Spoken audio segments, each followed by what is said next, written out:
Okay, welcome everybody to this plenary. Very packed hour we have in front of us. The topic couldn't be more topical actually. A new era for geopolitics. What implications for a more ambitious European health union?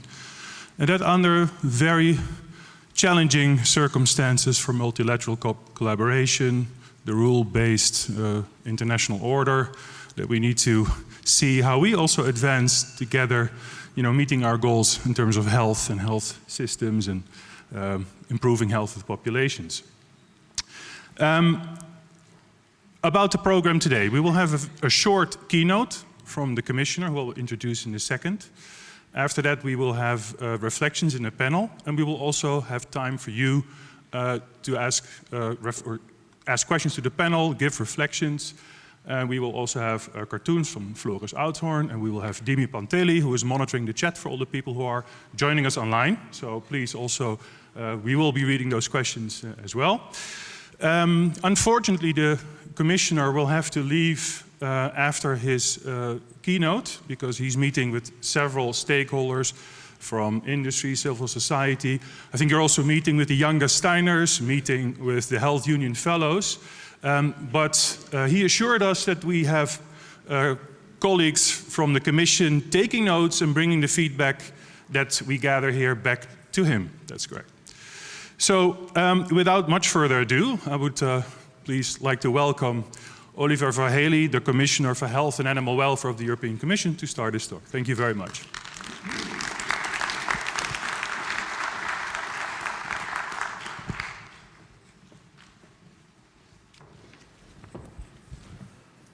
Guten Morgen, as they say over here. Ladies and gentlemen, I'm very pleased to be with you today. Yesterday we already started discussing the big challenges ahead of us. And I think that we continue today. And I do hope that after today's discussions, you will see really deep down what to expect from this Commission in the next 4 years.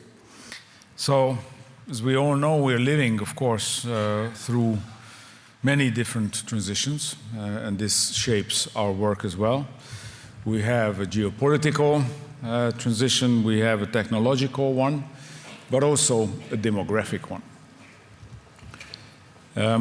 And when there are transitions, it is our interest to make the most out of it.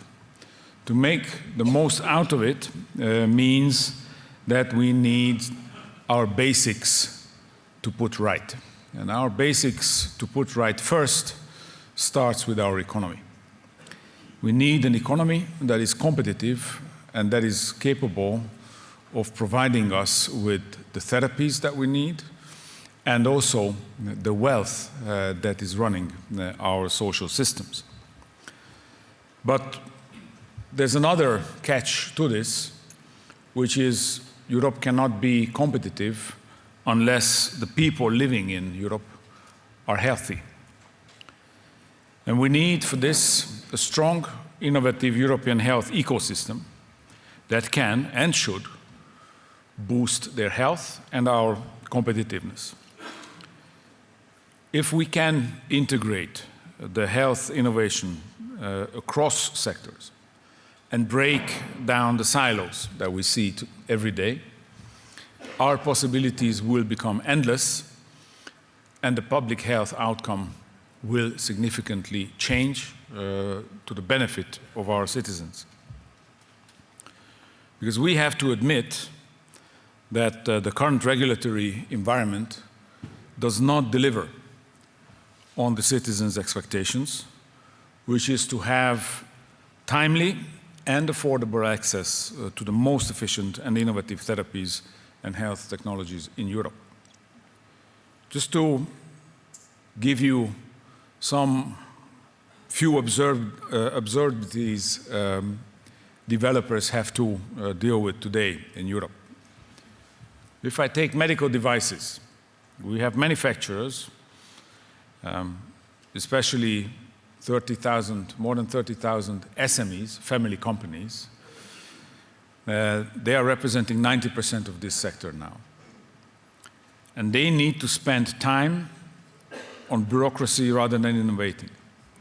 They are struggling with unpredictable notified bodies requirements and unnecessary clinical studies. And on top of that, they are audited up to 4 times per year at an incredible cost. This is also the case when we look at the entire chain of medicines development. Today, starting a clinical trial, especially a multi-country one, takes too much time.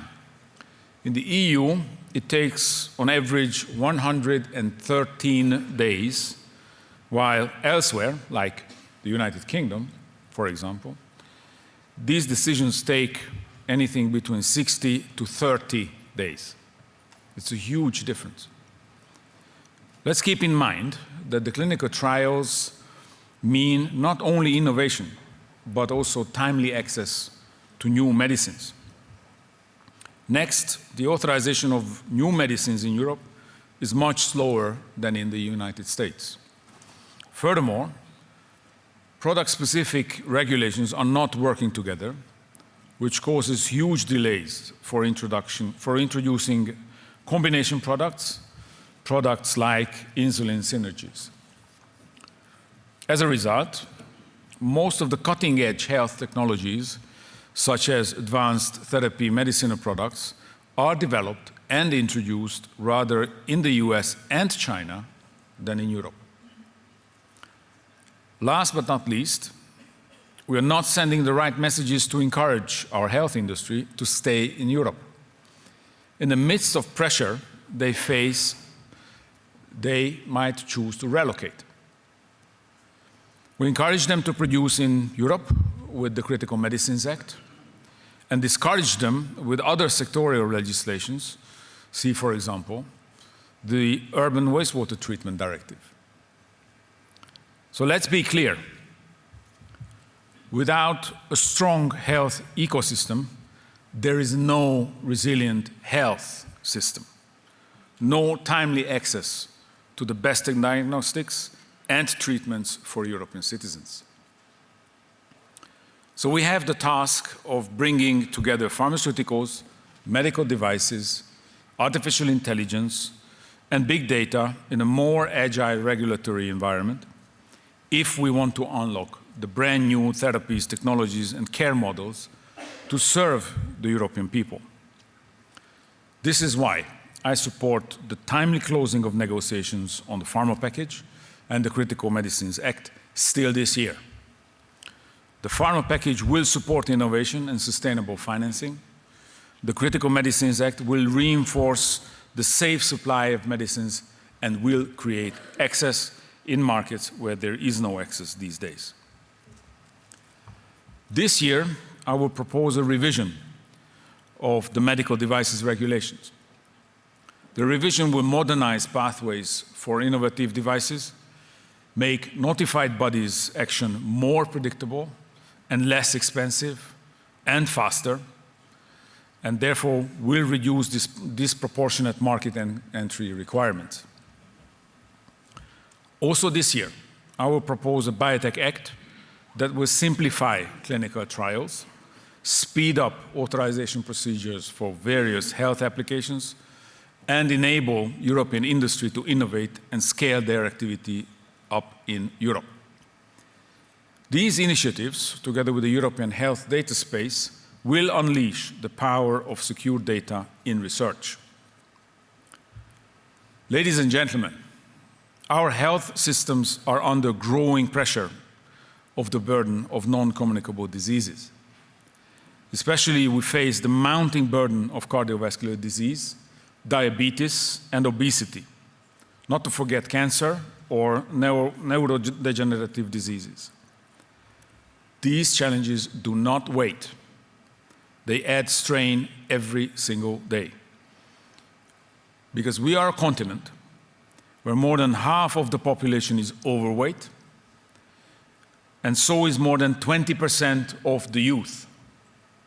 A continent where we are aging the fastest on the planet, and where, therefore, the current healthcare and health insurance systems will come under the heaviest strain globally. A healthy population is not only a pillar of our society, it is the cornerstone of Europe's competitiveness. Europe's Beating Cancer Plan has been a success when it comes to strengthening this pillar. Therefore, we need to take inspiration to tackle the burden of cardiovascular diseases, which is still the #1 killer in Europe.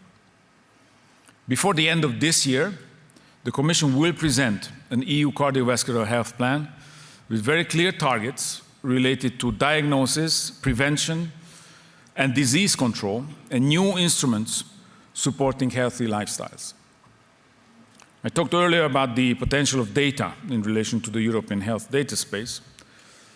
In the area of cardiovascular health, predictive tools could guide treatment and lifestyle choices, shifting care from reactive to preventive. This is important, as it is about people taking their own choices. One part of the equation is tobacco and the new products. This is why we presented a proposal for the Tobacco Taxation Directive, which covers now all the tobacco and nicotine products with tax rates duly recognizing the health risks these products represent. However, we also foresee further revision of the rates if market developments raise further concerns. In the meantime, the evaluation of the tobacco product and tobacco advertising directives are being concluded and will create a good basis for further revision, possibly next year. This framework brings us all under a more integrated system, able to protect Europeans more effectively. And the recent MFF proposal provides for an adequate funding under the European Competitiveness Fund. The Commission proposed 22.6 billion euros to be allocated to health, biotech, bioeconomy and agriculture, with health and biotech at its core. The Competitiveness Fund is a reassurance that there will be resources to continue all the actions starting from AMR to rare diseases to all new initiatives we are going to launch soon. And all this is mirrored in the Horizon Europe program with another 20 billion euros. So one last point. Health systems that work is not only about care. It is about resilience, the trust of our people, and the cohesion of our societies. When we invest in resilience and in innovative health ecosystems, we are also strengthening our economy and our social cohesion. Our effort cannot be made in isolation from the rest of the world. Recently, the President announced the Global Health Resilience Initiative.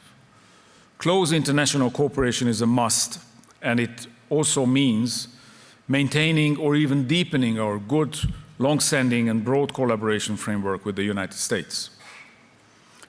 So, ladies and gentlemen, what do we need? We need a smart, just, and resilient union, the one that invests in its people as well. Thank you.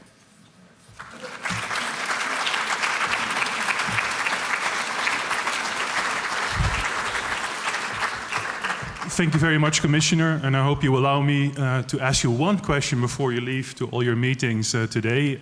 I heard you say that competitiveness, to be able to be competitive, we need a healthy European population. I think we can all agree to that. But we also see that the budgets are under enormous pressure and constraint, and budgets for health are limited. Do we need new forms of funding to become more resilient? What is your thinking there? I would love to hear more from you. We might. But first, I think we need to look at what is proposed under the new multi-annual financial framework proposal. What I see is that health as an area is one of the big winners of this proposal. I do hope that the Parliament and the Member States will not change that. And I do hope that we can really fill it with content, but this time with content that delivers, so that we will see an outcome also in terms of improvement of our public health figures. But if you ask me about whether we need targeted new financing schemes to address some of the major public health challenges, the answer is also yes. We might need, and we might need to reflect on how to influence personal behavior, how to better relay the message of personalized risks to the individual citizens in Europe. This is where we are failing, and this is where we have to change completely our ways of working.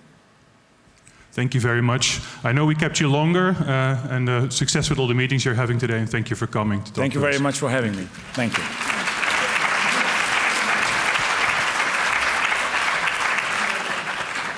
So what we will do now is that we will have our panel with very short reflections, and then I will be coming to you, and you can also give your reflections and we can discuss those further.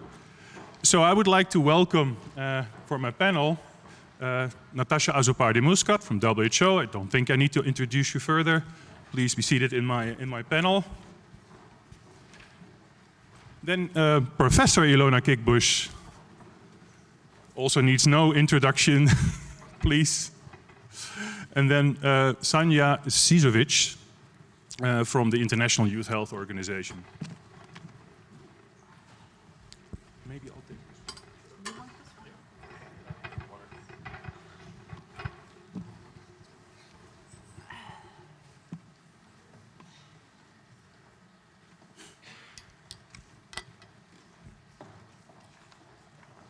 Sorry, oops.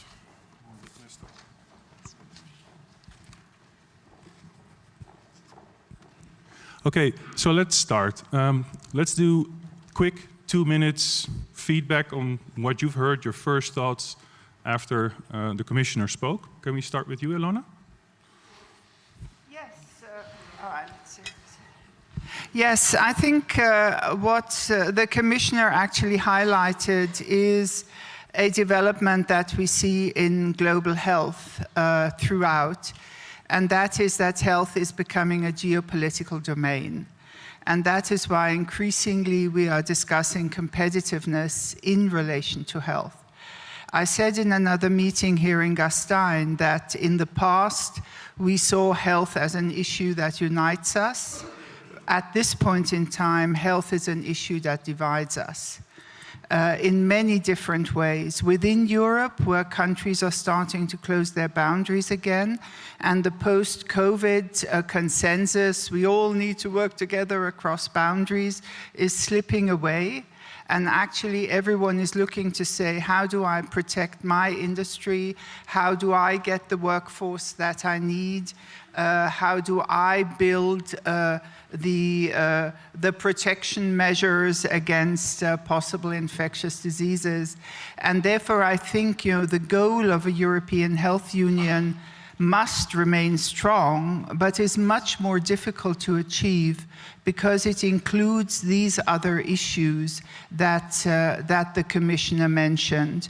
And in that way, the issue where we have always here in Gastein said investment in health and investment in people for their health, of course, also gets another dimension.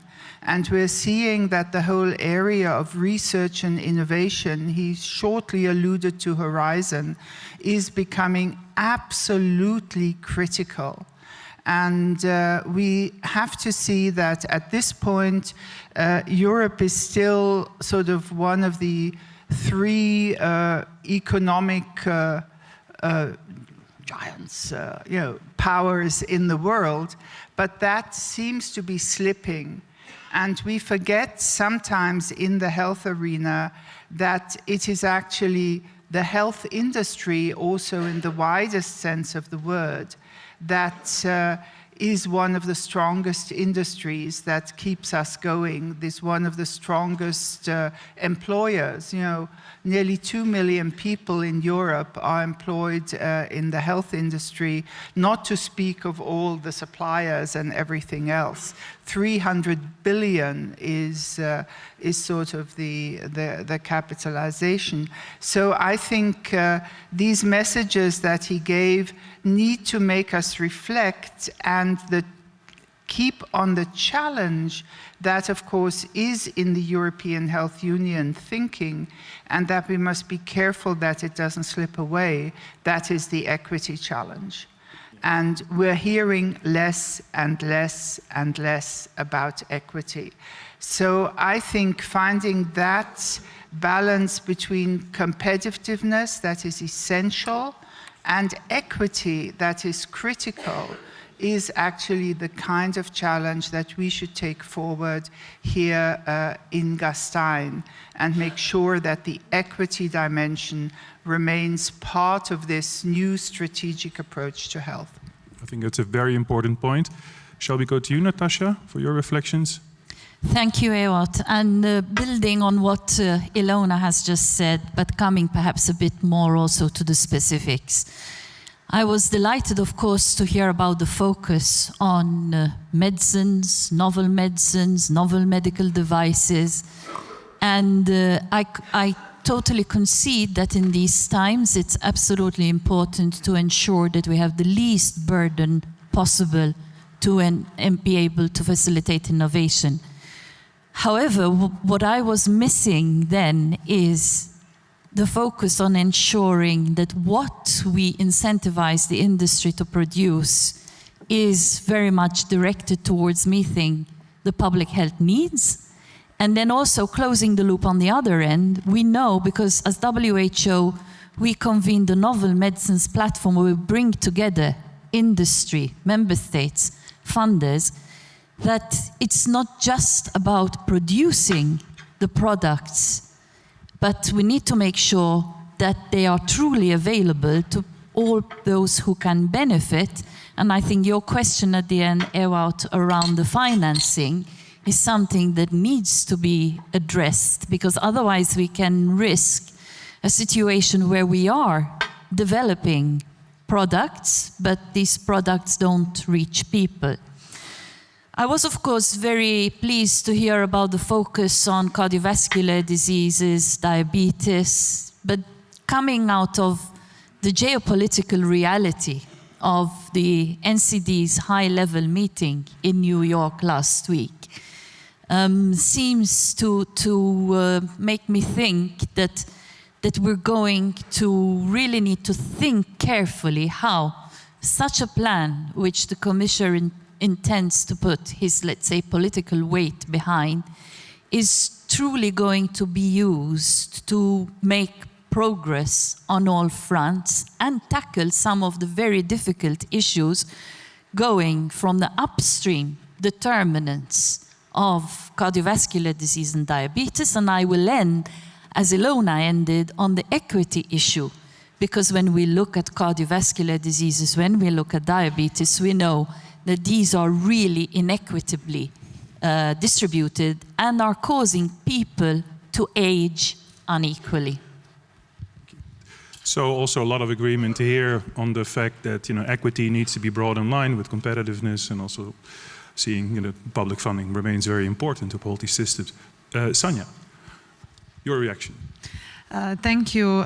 Well, I agree with all that has been said by my dear colleagues, and to add to that, like listening to the Commissioner's introduction, I really see a strong vision for the need to unite and to have a healthier union.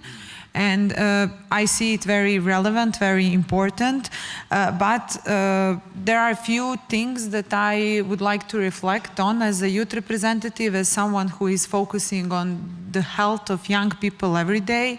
And that is the fact that I agree that economy and competitiveness is actually the basis for the development of every union. But we need to make sure that each policy and each decision that goes in that package puts health as a priority, because we should never forget, no matter how geopolitical topics are becoming more and more in focus, we should never forget that without healthy individual, without healthy system, without healthy policies, there is no prosperity. And we cannot talk about sustainability, and we cannot talk about economy if we don't have health in focus, and if health is not centralized in terms of being properly addressed. Again, on the perspective of young people, fully respecting the focus on unity, it's very important to understand that youth perceive, and generally solidarity and equity that we mentioned, it's not only about the policies, it's about are today the medicines available, is anxiety, is mental health, is every issue properly addressed. And I'm afraid that if we don't put health as focused priority in all of the policies and packages that were introduced, that we are not going to be able to deliver that. In final, I think that it is very important to put innovations in the agenda, and that is something which is new and I think very important, but we should never forget that when we talk about health, social innovations and social participations are something which is key to increasing actually health responses across the Europe.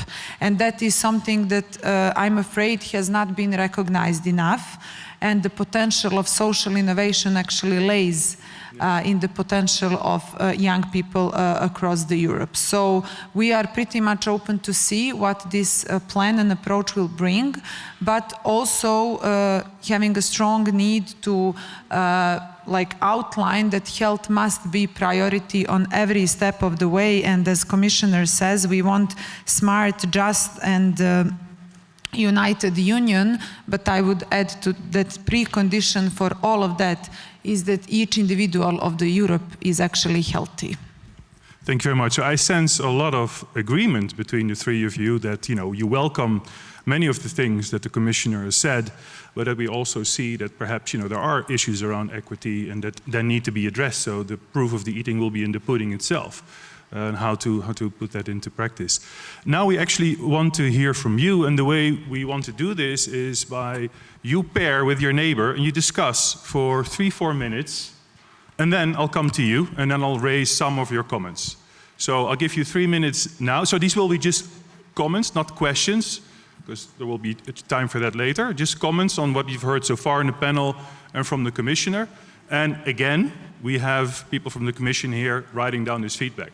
So talk to your neighbor, and I'll get back to you in 4 minutes, and I'm going to ask for your reflection.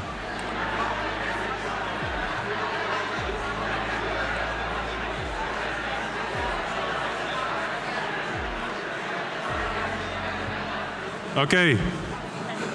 Well, I don't think I've seen it so, loud in here, other than when we had receptions in here. So I think it is probably a good sign. I saw even people talking with larger group than just pairs. Now I'm going to go around for your reflections, and I have to ask you to be very strict with time. 30 seconds, and then they will cut off the microphone. And it's not me, it's the technical people. Not me. So don't blame me, please, but only 30 seconds. And I already saw one hand up. Yeah, who wants to? Then I'll start in the beginning over here. 30 seconds. And then you'll be cut off. Sounds good. I think one thing we were talking about is how little we've been hearing so far about geopolitics, both in the Commissioner's speech and a little bit in your reflections, actually. I think, Ilona, you started with health as geopolitical. But yeah, despite the name of the panel, I think there's not been so much discussions about geopolitics so far. Yeah, real quick. I'd like to build up on this. We had exactly the same topic, wondering why nobody's talking about the orange elephant in the room. I think Europe needs a strategy for defending itself against these try to drag key technologies to the US. Yeah, I think we will get to that also later in the program. Over here, yes. There's a lot to talk about the industry and geopolitics. The industry is there, believe me. So why is there not anymore a lot of talk about commercial determinants? Shouldn't we watch them even more carefully now? Shouldn't we really look at it in a different way? And how can we do it without the civil society? Good point. Over here. Let me go this way. Yeah, man, thanks. So we heard lots about collaboration. However, I was really missing the patient voice, how we are including in order to map the real patient needs. And on top of that, we heard cardiovascular diseases, diabetes, however, no talk about respiratory burdens within the EU. Over here. Thank you. We discussed about that the cardiovascular plan will only work if there will be dedicated money and also easy to catch money and clear dedication of the national states, which would mean less national states responsibility and more European responsibility. Thank you. I like how everybody is so concise. They really took my threat seriously. Giuseppe, you can do 30 seconds, right? You know me well, it's impossible. Following very much Vesna's on the commercial determinants, I kind of concerned about a certain noise towards nudging personalized public health and prevention. Fine, I agree, but let's remember that it's the determinants that will make a difference about your choices, not the actual individual information and nudging and personal choice. So let's be cautious there. Thank you. Okay, now I go a bit deeper into the audience. I know you had your hand up a long time already, so I'm going there first and then go. Thank you. So I think Ilona's reference to equity was really important. And I also see a bit of a slippage in the discourse that we start to be apologetic about putting health first. We have to put health first because the economy needs to flourish. I mean, the economy needs to serve the people, not the other way around. Thank you. Yes, oh, wow. There was one here, I think. Yeah.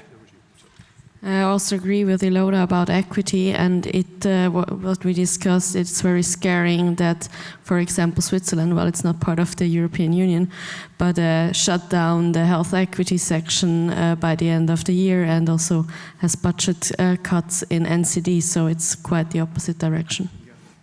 Thank you. We go over there. There's one. Oh, we'll be really quick. Less talks, more actions. Always good. Over there. We have an amazing discussion ongoing here, but maybe the world around us doesn't hear what we are doing, so we should be letting the people know what we do. For next year, I suggest we should be inviting an influencer, maybe Messi, a football player, who would translate what we discuss, so we are not alienated from the rest of the world, right? So this would be my suggestion. Thank you.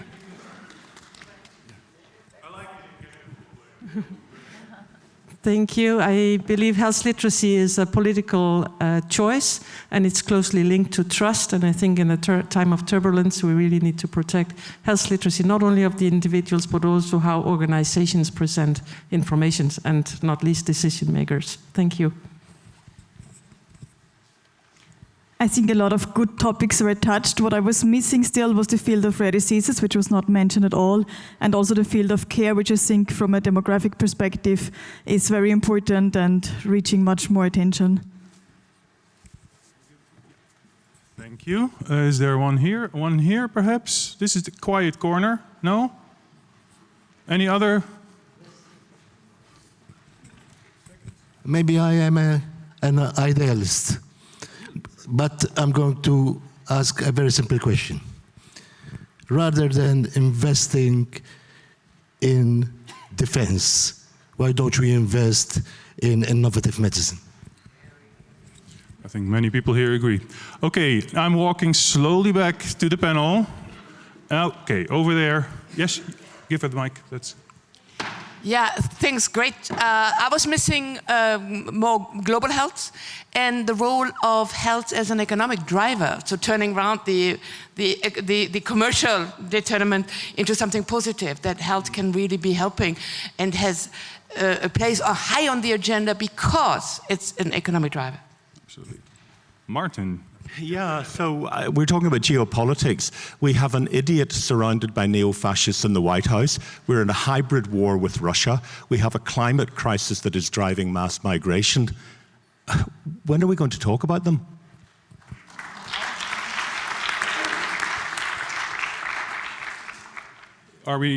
Is there anyone left? There's time for one more? No? Okay, good. Okay, so I return back to the panel. And well, one of the reflections was that we didn't talk yet enough about geopolitics, and it's actually the first question I had for you, Ilona. Which is, What are the most pressing geopolitical shifts and biggest issues currently challenging multilateral collaboration?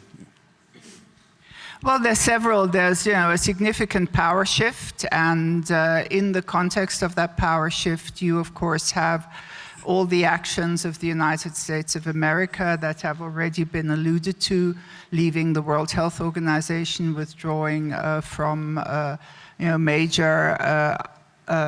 major support to global programs. There is a new global health strategy from the US, interestingly enough, positioned in the foreign ministry, which again shows one of these shifts that health has become a geopolitical strategic issue. And both in terms of economic competition, but particularly intellectual competition, innovation, the tech brothers that play an enormous role in, a totally new power shift. The power shift is not only between nation states, it's really the takeover from a new industry. And dare I say it, the pharma industry is harmless in comparison to this new power shift. So I think there's something significant going on, and this is Europe's problem. Europe is caught in this power shift. I haven't even spoken about, the new actors in the global south, etc. And, some people have said Europe has just gone through a summer of humiliation. And if you look at the photographs from Ursula von der Leyen's recent visit to the White House, you can sort of feel and you see it.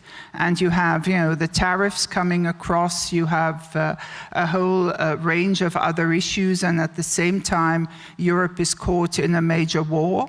It's the main financer of that war, and Natasha can, say more about that, how it's influenced the work of the European Office of WHO. And of course, even in relation to the issues we already raised, like European pharmaceutical industry and others, there is a dependence on ingredients, for example, from China, that if you have not built an economic relationship, you will no longer have access to. So this is, where health has really, in terms of our, let me say, in inverted commas, old discussions on health in all policies, where health has moved centerpiece in health in all policies, but people don't talk about it as a health agenda. They talk about it as an innovation agenda, biotechnology, whatever. They talk about it as an investment agenda, as a competition agenda, etc. And therefore, I think the challenge for us as public health advocates, with an eye on all the issues that you've said, equity, commercial determinants, patients' rights, etc., is to actually ensure that this new health in all policies doesn't, storm away from us. What will the priorities be in the new horizon? Will there be research on the kind of issues that you have raised? Will it just be biotechnology? What about, new AI regulations? Will the European Union, because of the pressure from outside, reduce its will to regulate these new areas? Europe has been ahead in terms of ensuring the right of people to their data, etc. We've seen some slippage there in discussion with the tech bros. So I think this is a totally new constellation for health. And we have to become more astute, more strategic, and definitely much more loud in relation to this new agenda. Yes. Thank you, and also building on that, I would like to go to you, Natasha, and also see, in all this changing geopolitical landscape and all the challenges that we hear, and also Ilona talked about, are there opportunities that we can seize to improve our health? Is there an opportunity for us, for Europe in this broader sense? So let me start by saying that WHO is living this new era of geopolitics. And the way WHO is living it is by letting 30% of its staff go, by closing down programs. This is not a coincidence. This is orchestrated reality, and this is what I and my colleagues in the European region and other regions and at headquarters are facing.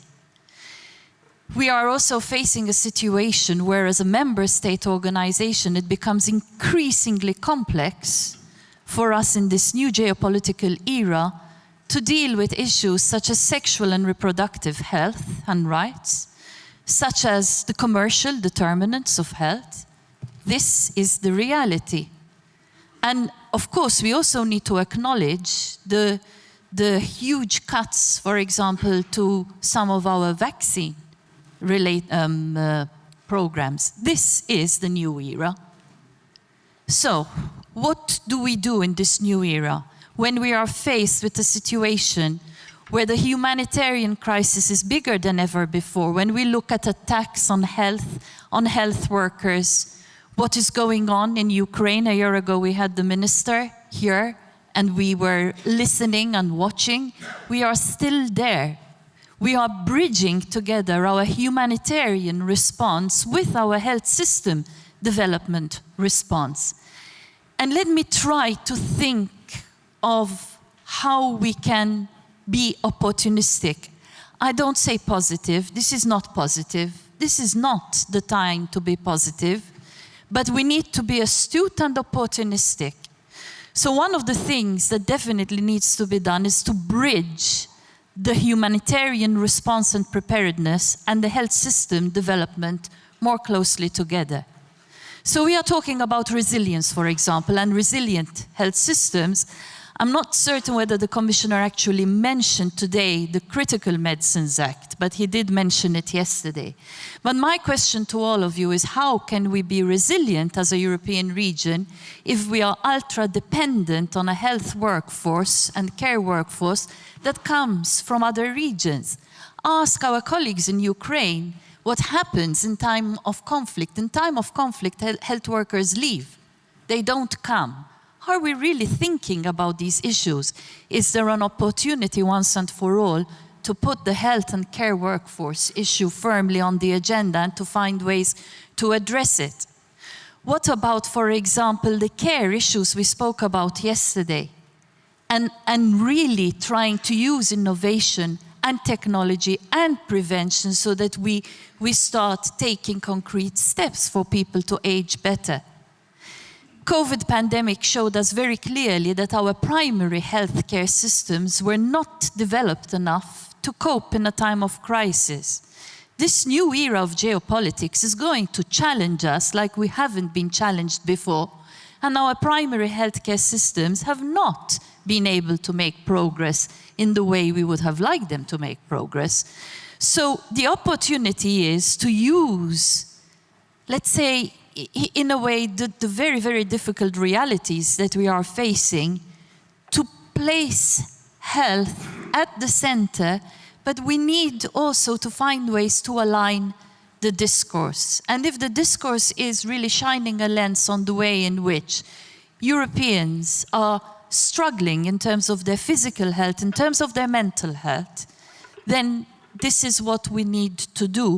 But we definitely need to find ways to bridge better this whole security and preparedness agenda, which I was expecting to hear more about from the Commissioner, to be absolutely honest, and the health system development agenda, because in order to have an innovative industry, we spoke about clinical trials, needs natural settings, and needs people to understand how each and every one of us can contribute to this agenda.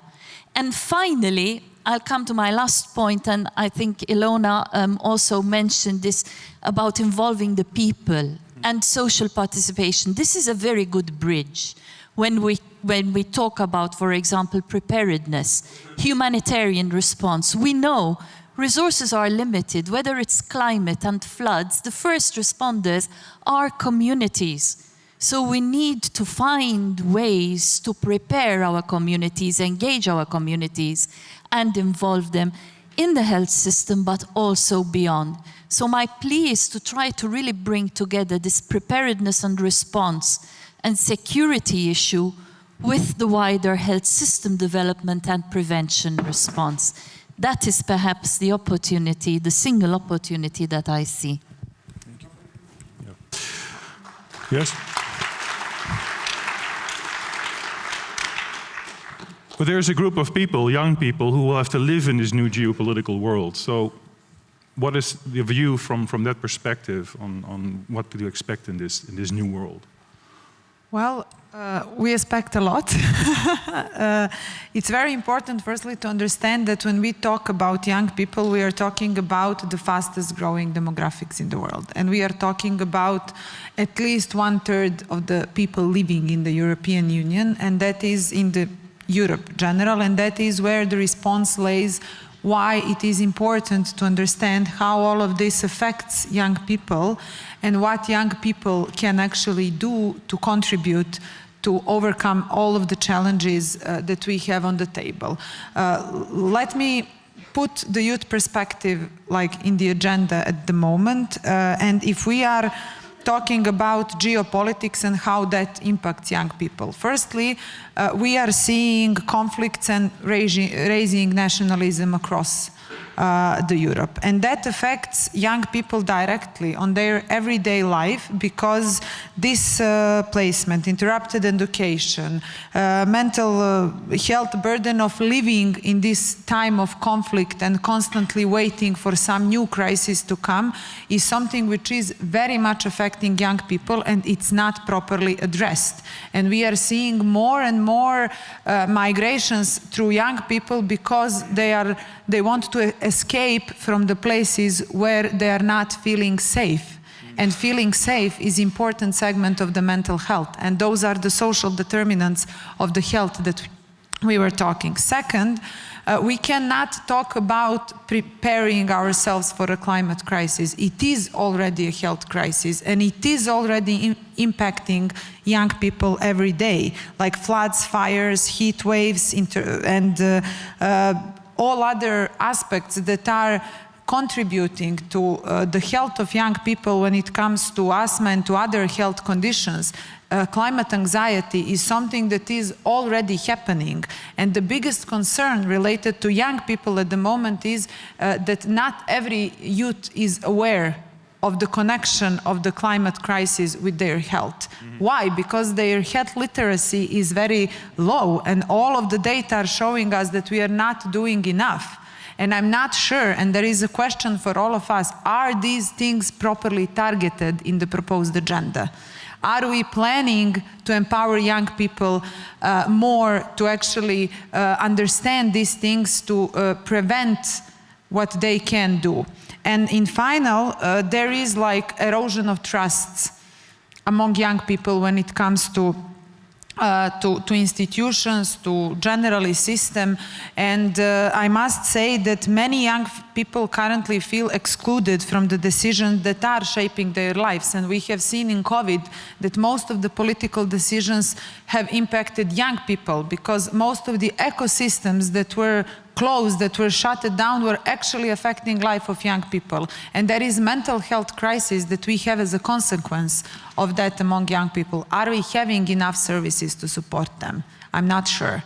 And that is something which I'm also not seeing enough in the proposed agenda. And this is a call out to all of us to try to think, as one of the dear colleagues said previously, are there enough actions proposed to respond actually to all of these challenges?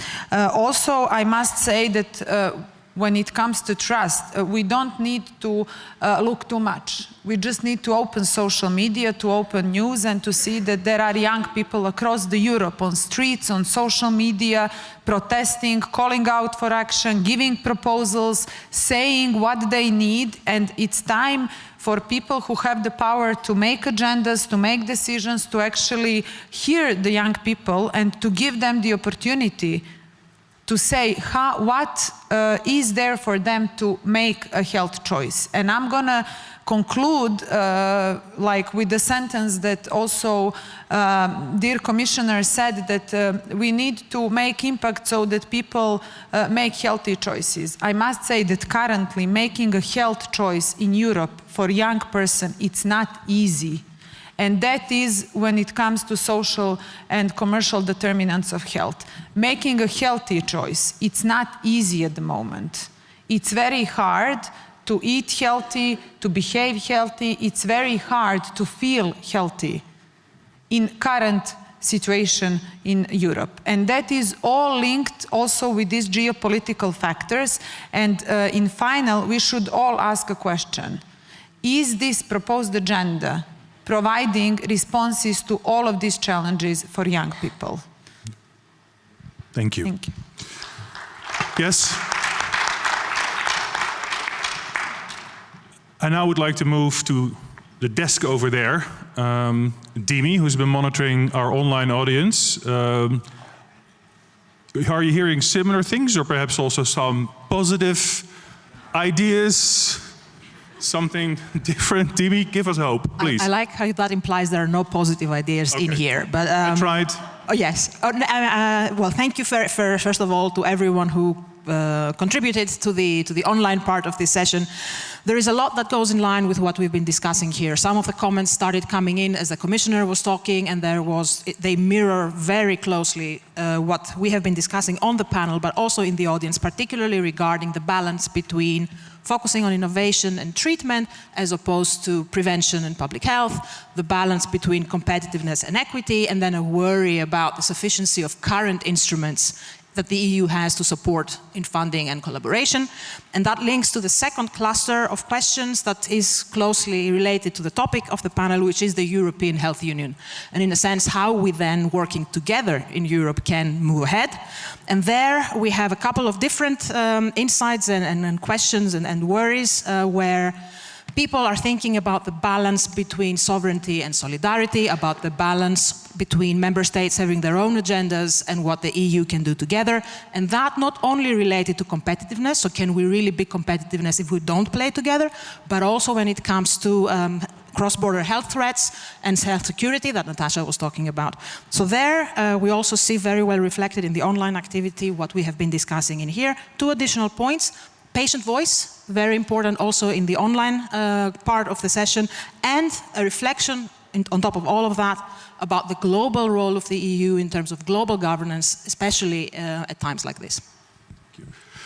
I think, well, there's apparently a lot of agreement between what we hear here and also online and in this panel, so that's great. Let's also now go to the cartoons that Flores has been making, just to put, hopefully a little bit of light in these challenging times. Let's take just a few minutes before we then wrap it up with the panel here, because I don't want to take away from your coffee breaks, and you can discuss all these issues further there. Yeah, go ahead.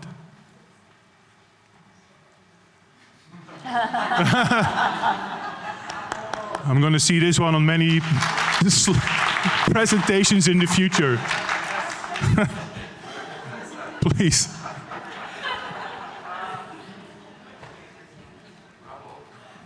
Oh, you too. Well, nice. You have another? Great. Yeah. Thank you. Is there one more? And then, yeah. Well, this sums it up, doesn't it? Yes. Very nice. Thank you.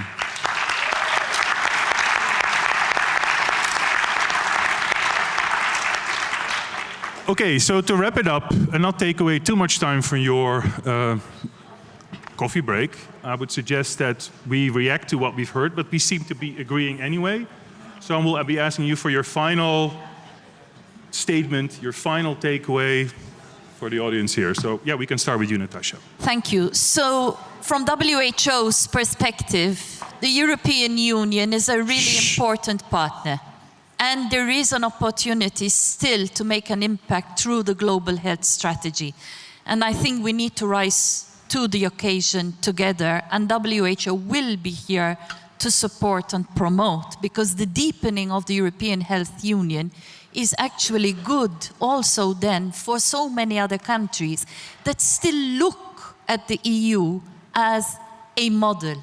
Let's face it, the Sustainable Development Goals on almost every index had a handful of EU countries that were right there at the top. Let's start thinking about the way in which we want to make sure that we still have globally some kind of agreed goals, and we want our European countries to remain leading the pack when it comes to those goals. And I think this balance between competitiveness and equity is key.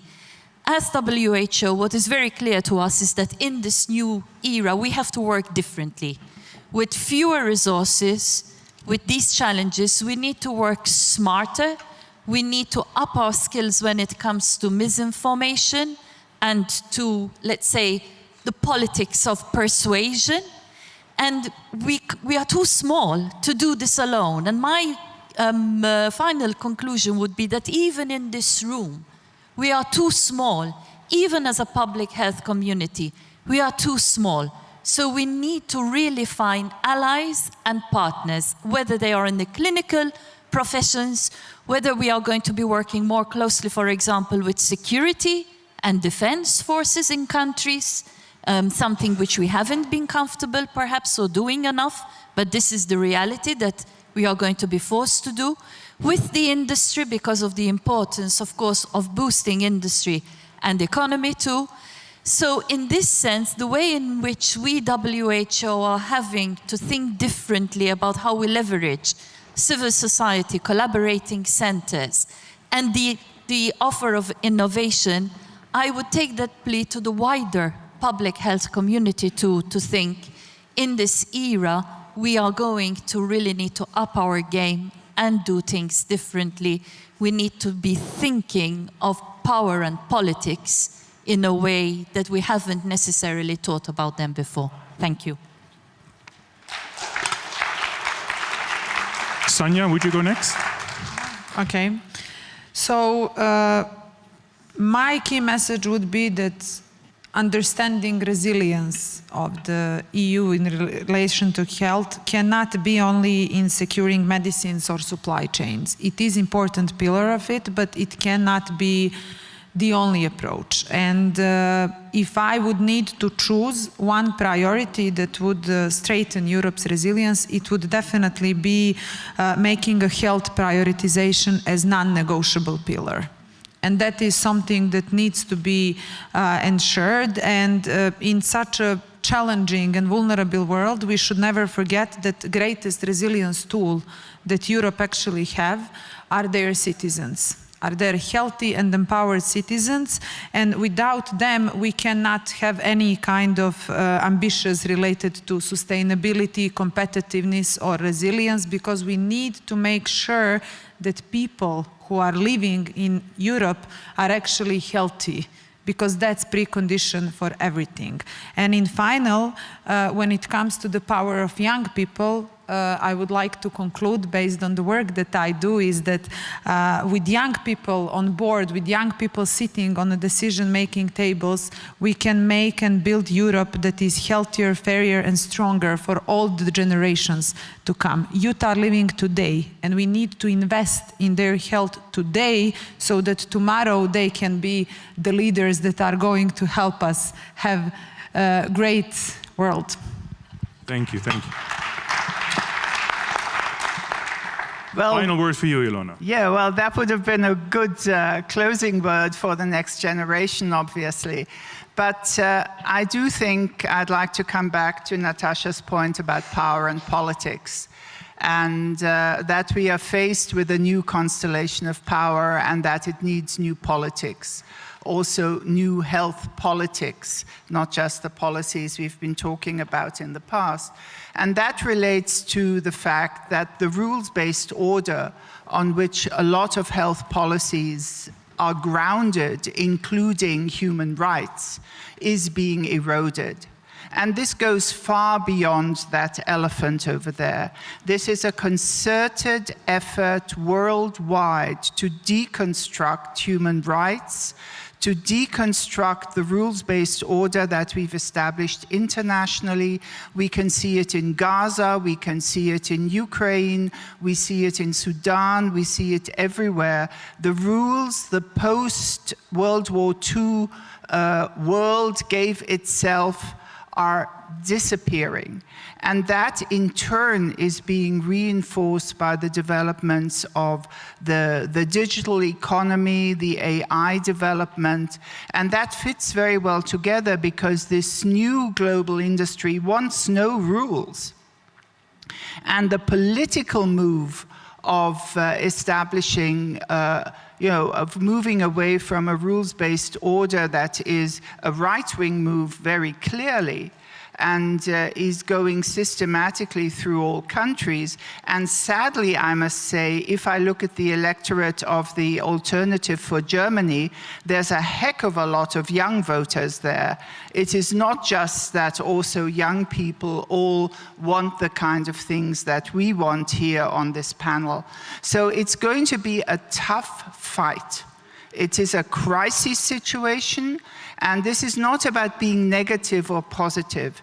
It is a crisis situation, and we have to use every opportunity possible to create new solidarities and to respond strategically to this crisis with a loud voice. And the responsibility of the health community has never been larger.